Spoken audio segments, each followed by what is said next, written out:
Once upon a time in the land of Israel, there was a young shepherd boy named David. David was the youngest of 8 brothers and spent his days taking care of his father's sheep.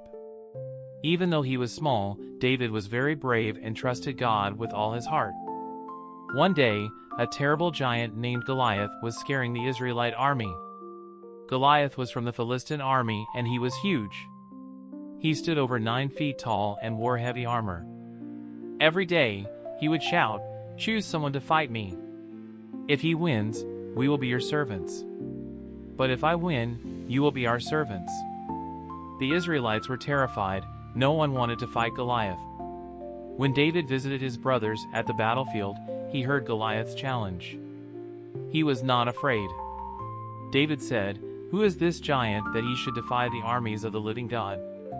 King Saul heard about David and called him to his tent. David told the king, "I will fight Goliath.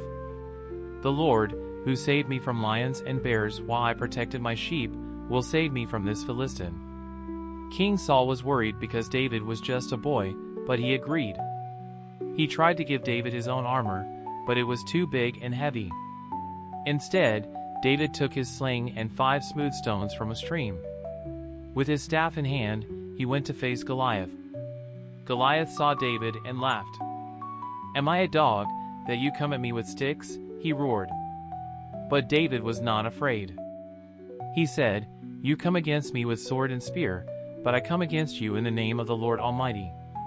This day, the Lord will deliver you into my hands, and everyone will know that there is a God in Israel." David took a stone, put it in his sling, and swung it around and around. The stone flew through the air and struck Goliath right in the forehead. The giant fell to the ground with a mighty thud. David had won.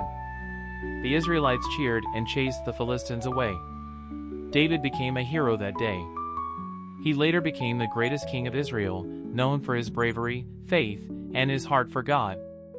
And so, the story of David teaches us that no matter how small we are, we can do great things with faith and courage.